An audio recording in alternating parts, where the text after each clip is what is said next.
"I'll give you $1 million if you can serve me in Arabic," the billionaire said, his voice smooth, amused, and just loud enough to turn every head in the room.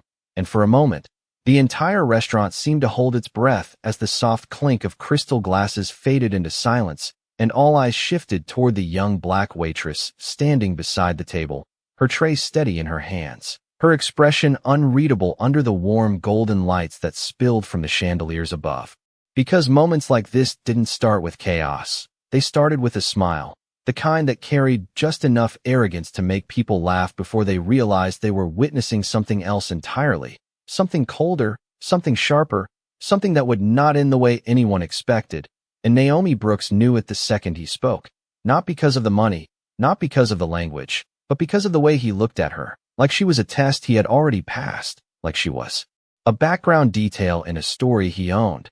And across the polished walnut table sat Ethan Caldwell, a man whose name carried weight in rooms that cost more per night than most people made in a month.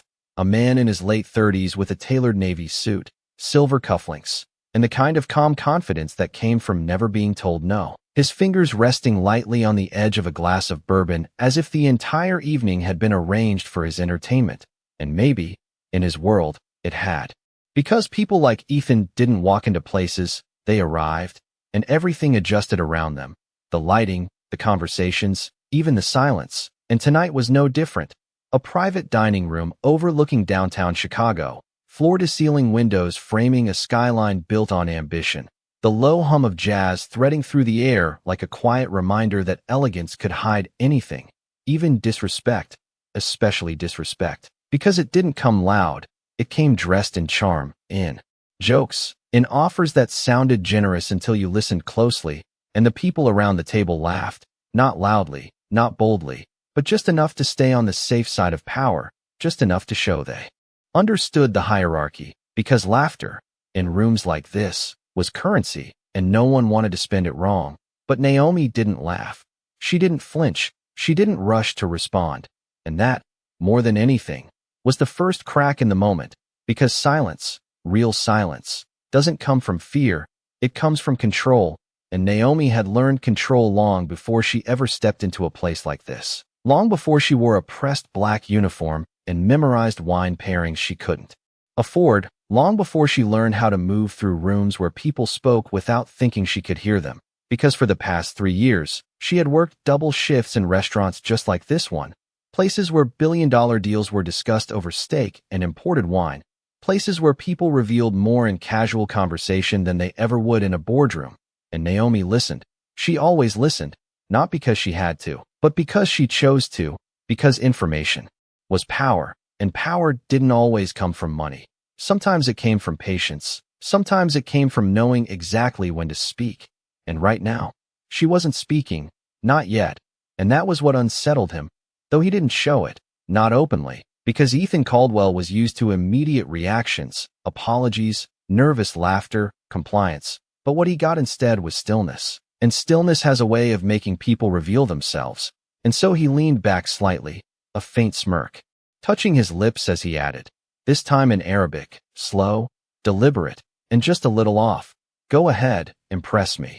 The words rolling out with confidence but not precision, and a few guests exchanged glances, impressed not by the accuracy, but by the display, because in rooms like this, performance often mattered more than truth, and Naomi heard it. Every syllable, every misplaced vowel, every subtle mistake hidden beneath his confidence. And for the briefest second, something shifted in her eyes, not anger, not embarrassment, something quieter, something sharper, something that looked almost like recognition, as if she had just been handed a script she already knew how to finish. And still, she didn't move, didn't speak, didn't break the silence, because the moment wasn't ready yet. And Naomi Brooks had learned one thing that most people in that room hadn't. Timing wasn't about speed, it was about impact. And when she finally answered, it wouldn't just be a response, it would be a revelation. The silence stretched just long enough to make people uncomfortable, the kind of silence that does not belong in a room built on constant validation and polite noise. And Naomi let it linger, not because she was unsure, but because she understood something most people in that room never had to learn, that power often revealed itself not in what you said, but in when you chose to say it. And across the table Ethan Caldwell watched her, his fingers now tapping lightly against the glass, not impatient yet, but curious, because this was not the reaction he expected, not the quick apology, not the nervous laugh, not the eager attempt to please, and curiosity, for a man like him, was the first step toward discomfort, though he would never call it that.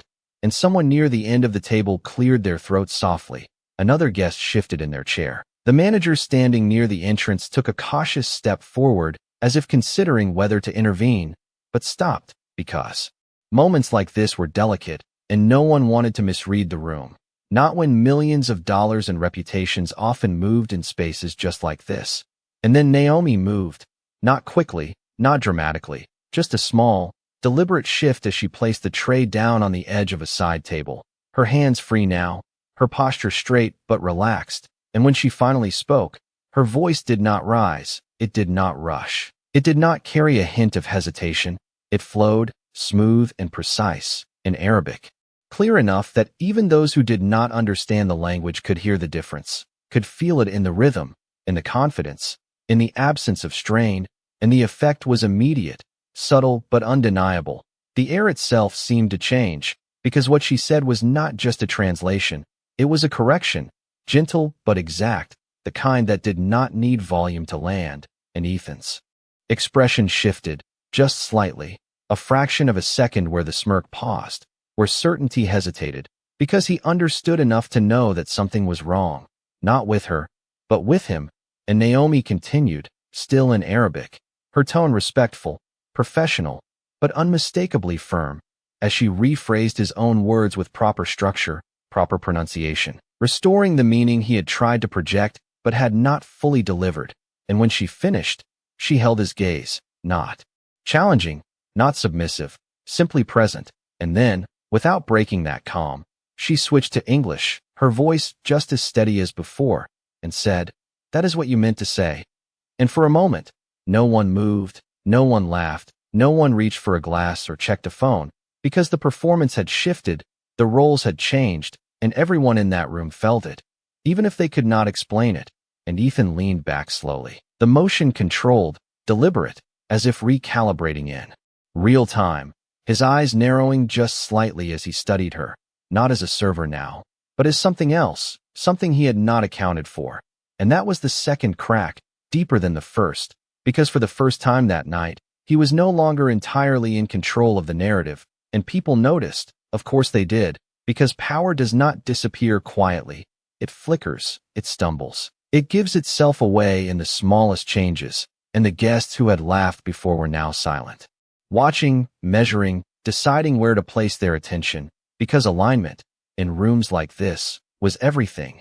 And Naomi did not rush to fill the silence. She did not add more, did not explain herself, because she understood something else, something just as important, that once the truth is revealed, it does not need to be repeated. And the manager, still standing at a distance, lowered his hand slowly, no longer needing to step in, because whatever this was, it had already moved beyond service, beyond protocol, beyond the quiet rules that usually governed interactions like this. And Ethan exhaled softly, a sound so small it might have gone unnoticed if the room had not been so still. And then he spoke again, this time in English, his tone lighter, almost amused, but not quite as certain as before. "Interesting," he said, the word hanging in the air like a placeholder, like something he could use while deciding his next move. And Naomi inclined her head slightly, a simple, professional gesture, but there was something else beneath it now. Something that had not been there when she first approached the table, not defiance, not triumph, something quieter, something stronger, control. And in that moment, the $1 million challenge was no longer the center of the conversation, because the real shift had already happened, not in the money, not in the language, but in the balance of power, and everyone in that room knew it, even if no one said a word. The word lingered longer than it should have, stretching across the polished table like a thin layer of tension no one dared to break, and Ethan Caldwell allowed it to sit there, allowed the room to recalibrate around him as he slowly set his glass down, the faint click against the table surface sounding louder than before, not because of the volume, but because of what had just shifted, and he smiled again, but this time it was different, less certain, more calculated, the kind of smile a man uses when he realizes he is no longer the only one playing the game. And Naomi remained still, her hands resting lightly at her sides, her posture unchanged, her expression calm, because she was not trying to win the room. She was simply refusing to lose herself in it. And that distinction, subtle as it was, carried weight, the kind of weight that could not be bought or negotiated. And one of the guests, a man in a charcoal suit seated 2 chairs down, leaned forward slightly, curiosity overtaking caution as he asked, "Where did you learn that?" His voice careful, almost respectful now, and Naomi turned her head just enough to acknowledge him. Her response measured. "From my father," she said, and the simplicity of the answer only deepened the intrigue, because it did not explain everything, but it explained enough to shift perception, and Ethan's eyes flickered at that, just for a second, because background mattered to him. Context mattered, and suddenly she had won, not as a server, but as a variable, and variables, in his world, were never ignored, and he leaned forward slightly, resting his forearms on the table, his attention now fully on her, not dismissive, not distracted, but engaged, and that alone told everyone watching that the balance had moved again, because attention, from someone like him, was a form of currency, and he did not give it freely, and yet here he was, offering it without realizing what it cost, and Naomi met his gaze without hesitation, not challenging, not inviting, simply steady, and for a moment, neither of them spoke, and the silence returned, but it was not the same silence as before. This one was heavier, more deliberate, shaped by what had already happened, and Ethan broke it, his voice lower now, less performative. "That was impressive," he said, and the words sounded like a compliment, but they carried something else beneath them, something closer to assessment, as if he were recalculating, reassigning value in real time. And Naomi inclined her head slightly. "Thank you, sir," she replied, her tone professional, but not submissive, respectful, but not diminished, and the distinction was clear, even if no one said it out loud.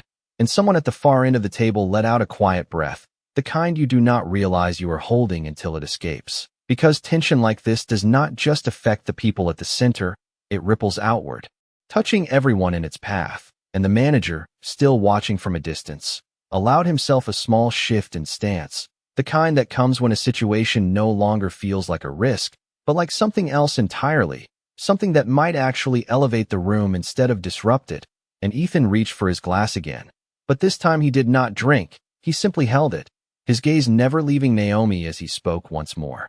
"You corrected me," he said, not as an accusation, not quite as a question, but as a statement he was still processing, and Naomi did not rush to soften it, did not apologize, did not retreat. "Yes," she answered, and the honesty landed clean, without decoration, without fear, and for a brief second, something almost like a laugh touched Ethan's expression, not mocking, not dismissive, but genuine, because there was something about being met directly, without pretense, that even someone like him could recognize, even if he was not used to it. And he leaned back again, this time slower, more thoughtful, as if the room itself had changed shape around him, and in a way, it had, because the story he thought he was telling at the start of the night had already been rewritten, not loudly, not dramatically, but precisely, one sentence at a time. And Naomi, standing there in the same uniform, in the same role, looked exactly as she had when she first approached the table, but the room no longer saw her the same way, and that was the difference that mattered, the kind that could not be undone once it had been revealed.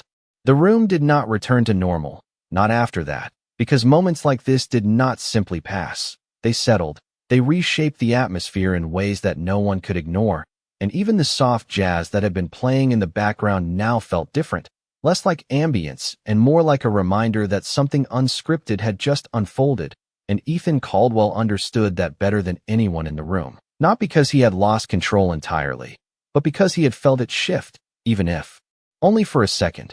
And for a man who built his life on control, even a second mattered, and he did not look away from Naomi, not yet, because walking away too quickly would mean conceding something he was not ready to name, and so instead, he adjusted, the way men like him always did, not with retreat, but with redirection, and he smiled again, smoother this time, more composed, as if the moment had been intentional all along, as if he had planned it.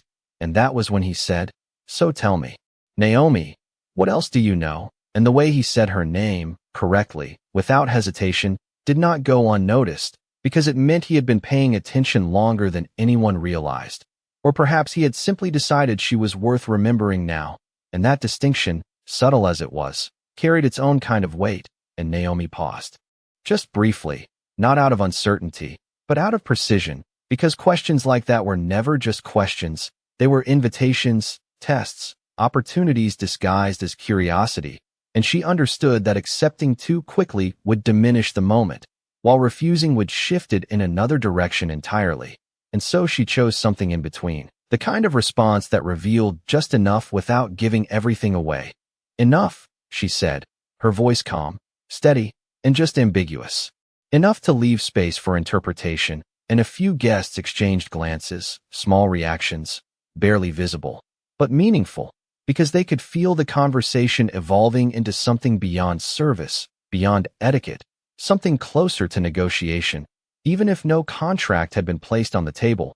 And Ethan let out a quiet breath, almost a laugh, not mocking, not dismissive, but genuinely intrigued now, because ambiguity, when used correctly, had a way of pulling people in, and Naomi had just done that without effort, without performance, without asking for attention.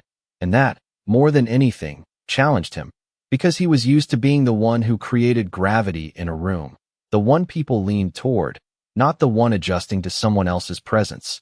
And yet here he was, recalibrating, measuring, reconsidering, and for the first time that night, he set the glass down fully, both hands now free, his posture leaning forward not out of dominance, but out of engagement. And that shift did not go unnoticed, not by the guests, not by the manager, not by anyone who understood how power communicated itself without words. And then Ethan spoke again, his tone different now, quieter, more focused. "Do you always correct people?" he asked, and the question hung there, layered, because it was not about language anymore. It was about boundaries, about confidence, about whether what she had done was an exception or a reflection of something deeper. And Naomi met his gaze. Without hesitation, her answer coming just as measured as before, "Only when it matters." And that was the moment the room changed again, not loudly, not dramatically, but definitively, because what she had just said was not just a response. It was a statement of value, a declaration of how she saw herself in a space that had not been built for her. And Ethan nodded slowly, as if acknowledging something he had not expected to find, something that did not fit into his usual categories. And for a brief second, the tension softened, not disappearing, but evolving, becoming something more complex, something that carried both challenge and respect at the same time. And someone at the table shifted. Another reached for their drink, small movements returning as if the room was testing whether it was safe to breathe again. But the focus remained. It stayed centered between the two of them, because everyone understood that whatever happened next would not just be another exchange, it would define how the rest of the night unfolded. And Naomi, standing there with the same quiet composure, did not rush it, did not fill the space unnecessarily, because she knew something they did not, that the most powerful position in a moment like this was not to dominate it, but to understand it, and to move only when it truly mattered. And as the city lights flickered beyond the glass, reflecting faintly against the polished surfaces of the room, the story continued to shift, not with noise, not with force, but with something far more precise, something that could not be undone once it had been seen.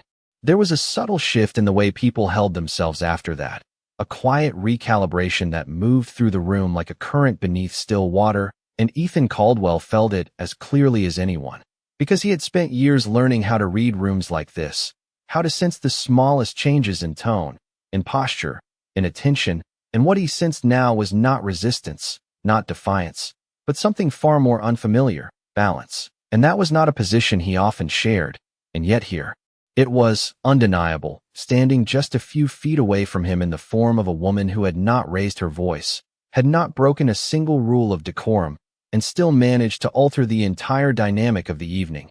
And that realization did not irritate him the way it might have before. It intrigued him, Because there was something about control that became more valuable when it was not absolute, when it had to be earned again in real time. And so instead of shutting the moment down, instead of reasserting dominance through dismissal, he did something else, something quieter, something far more revealing. He leaned into it, and his voice, when he spoke again, carried less edge and more intention. "What would you recommend?" he asked, gesturing lightly toward the menu as if the previous exchange had simply been a prelude, as if this was the natural continuation of the evening. And on the surface, it was a simple question, the kind that belonged to any fine dining experience. But everyone in the room understood that it was not just about the food.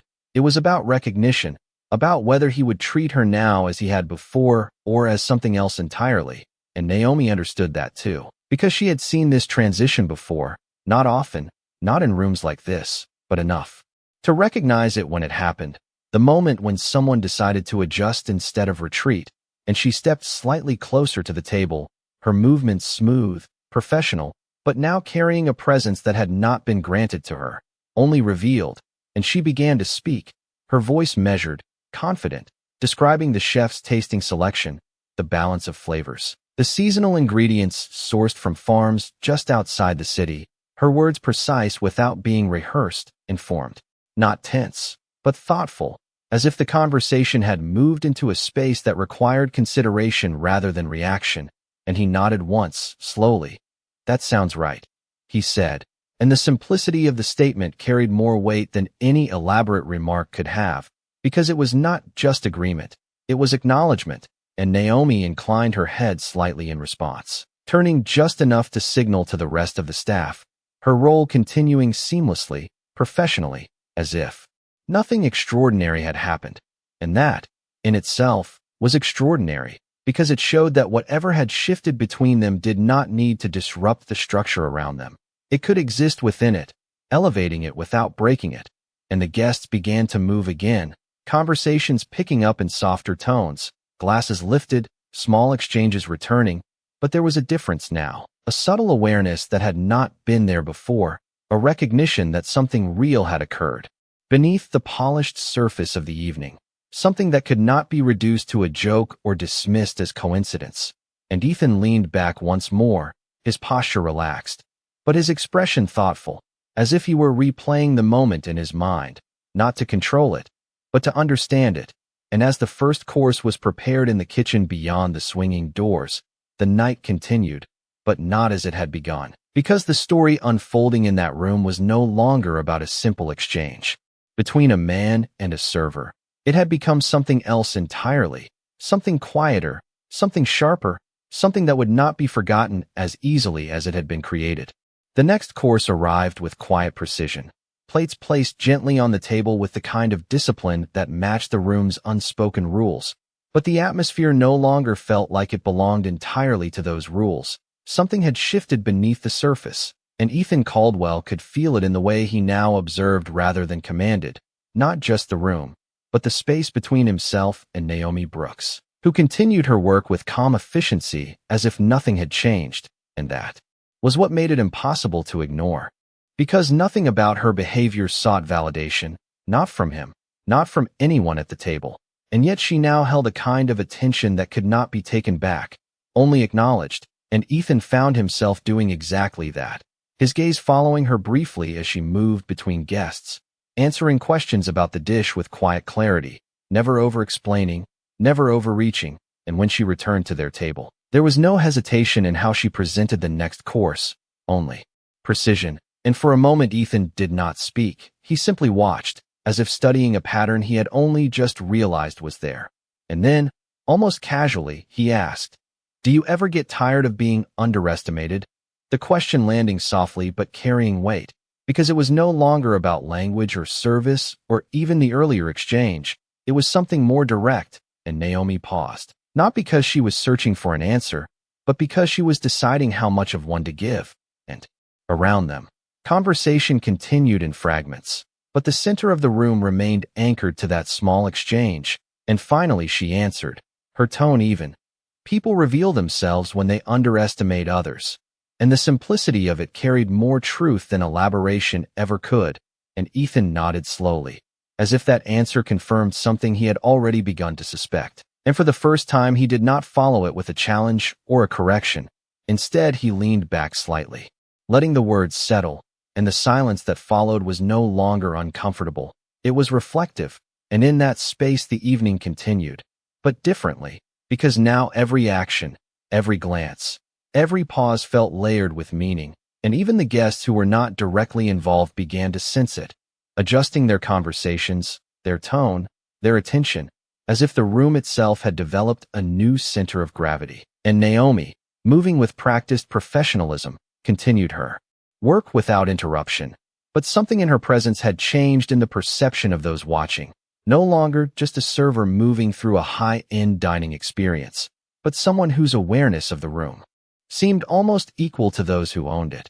And Ethan noticed that too, not in a single moment, but gradually, as she passed by again later, briefly confirming a detail about the next course, her voice steady, her eye contact direct but respectful, and he realized that nothing she did required effort to command attention.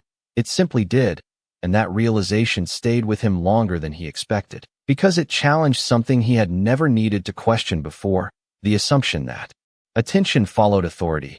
And here it did not in the way he was used to. And as the plates were cleared and replaced, and the rhythm of the dinner continued its structured flow, Ethan remained still for a moment longer than usual, not disengaged, not distracted, but recalculating, because the evening had stopped being about proving anything and had become something far more unusual for him, something that could not be measured in terms of control or outcome, only in awareness. And Naomi, now returning once more to the table with the same calm professionalism, placed the final element of the course down with quiet precision, her presence unchanged on the surface, but fully acknowledged beneath it. And as she stepped back, the space between them no longer felt like distance defined by role, but like a boundary that had been seen, understood, and carefully respected on both sides. And that was where the night now rested, not resolved, not concluded, but transformed into something far more complex than either of them had anticipated when it began. The final shift in the room did not arrive with noise or announcement.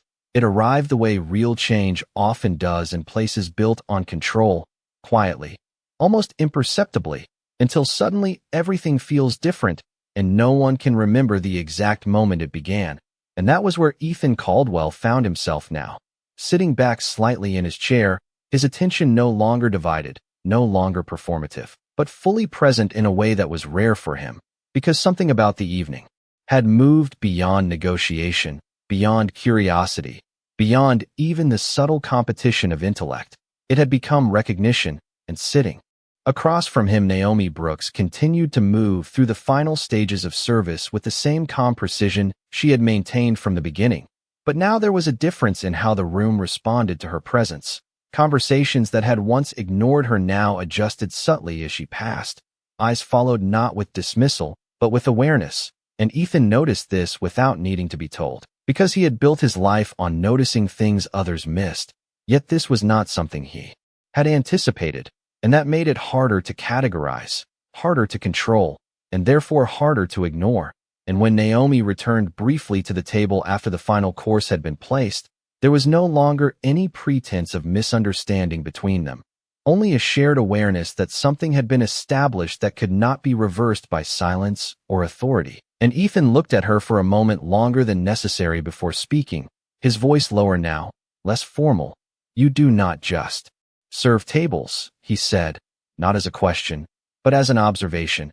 And Naomi did not react immediately, because she understood the weight of words that sound simple, but are not. And when she finally responded, it was with the same measured clarity she had used throughout the evening. "I observe," she said, and that single word carried more information than most conversations in the room combined, because it explained not only how she had responded earlier, but how she had anticipated, adapted, and moved through every interaction without needing permission. And Ethan nodded slowly, absorbing it, because in his world observation was not passive, it was strategic, it was power in a quieter form, and he realized that what he had initially framed as a challenge had never been one for her. It had been an environment she already understood, and around them the dinner continued to wind toward its natural conclusion. Plates being cleared, glasses refilled less frequently, conversations loosening as the formal structure of the evening began to dissolve. But the center of gravity remained unchanged, and Naomi, now stepping away again to attend to another table, moved with the same composed efficiency, yet it no longer read as invisibility. It read as control without announcement. And Ethan's eyes followed her briefly before he turned slightly back toward the table, his expression no longer amused, no longer testing, but reflective in a way that suggested recalibration, because what he had witnessed was not simply skill or intelligence, it was composure under scrutiny, clarity under pressure, and an absence of need that most people in rooms like this could not afford to have. And as the final moments of the dinner unfolded, the atmosphere that remained was not one of disruption, but of quiet acknowledgement, as if everyone present had been reminded, without a single explicit declaration, that value was not always assigned by position, and silence was not always absence. Sometimes it was presence in its most controlled form. And when Ethan finally stood, adjusting his jacket with a slow, deliberate motion, he glanced once more in Naomi's direction as she completed her work at a nearby table, and for a brief moment there was no hierarchy in that glance. No transaction, no performance, only recognition. And then he turned away, leaving the room as it was, but not as he had found it, because something within it had already shifted permanently, not loudly, not visibly, but undeniably, in the space between what was assumed and what had actually been seen. The night outside the glass walls of the restaurant had fully settled into the city, headlights moving like slow streams of light across the streets below. But inside the private dining room, time felt stretched and thinner, as if the evening itself had been redefined by what had already occurred, and Naomi Brooks continued her final rounds with the same measured discipline she had maintained from the beginning. Yet everything around her now responded differently, not with disruption, but with awareness, because people no longer looked past her in the same way. They looked at her and then looked away more carefully, as if recalibrating assumptions they had carried into the room. And Ethan Caldwell, who had already left the main table briefly to take a call near the corridor, returned just as the final guests were preparing to leave, his posture composed, his expression neutral, but something in the way he moved suggested he was not the same man who had arrived earlier that evening. And when his eyes found Naomi again across the room, there was no performance in the glance, no challenge, no test, only recognition, as if the conversation they had shared had settled into a place beyond immediate language. And Naomi, noticing him, gave a small professional nod, acknowledging the distance without attempting to close it, because she understood that not every moment required continuation, and sometimes understanding itself was enough. And Ethan paused near the exit for a brief moment, watching as she placed the final glass down on a tray with precise care before turning toward another table. And in that movement, he noticed something that had been present all along but only now became clear to him, that her presence did not depend on being observed. It functioned independently of attention. And that was not common in environments like this, where visibility was often mistaken for value, and value for validation. And as the last of the guests began to leave, conversations thinning into polite conclusions, Ethan stepped forward slightly as if preparing to depart, but hesitated just long enough to speak again, his voice lower now, more measured. "You handle yourself differently than most people here," he said, not as praise, not as critique, but as observation, and Naomi met his gaze. Briefly, her expression steady, professional, but not distant. "Most people here are not required to observe everything," she replied, and the answer was simple, but it reframed the entire evening in a single line, because what she was describing was not just skill, it was necessity shaped into discipline. And Ethan nodded slowly, absorbing it without interruption, because for him, clarity mattered more than agreement. And there was clarity in what she had said, more than he expected to find in a conversation that had begun with provocation and imbalance. And for a moment neither of them spoke, the space between them no longer charged, but settled, like something that had completed its movement and now rested in place. And then Ethan adjusted his jacket and took a step back, his departure finally aligned with the natural end of the evening. But before he turned fully away, he looked once more toward Naomi, who had already returned to her work, assisting another guest with quiet efficiency, And in that final glance, there was no attempt to define her, no attempt to reduce what had happened into something manageable, only acknowledgement that something had occurred that did not need to be resolved in order to be understood.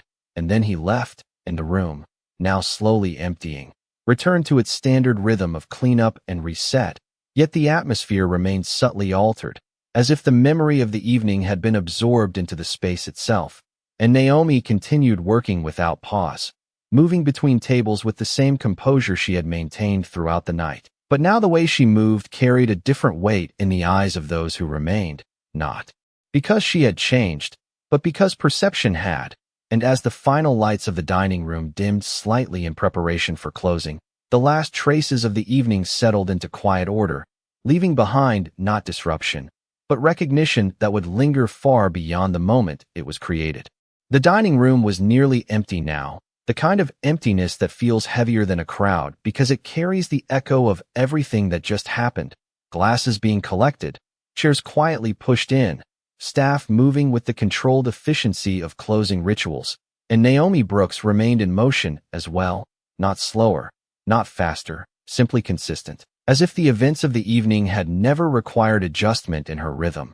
Yet something about the space itself had changed around her, not in structure, but in perception, because even those who avoided looking directly at her now did so with awareness rather than indifference. And that difference lingered in the air like a silent acknowledgement that could not be reversed.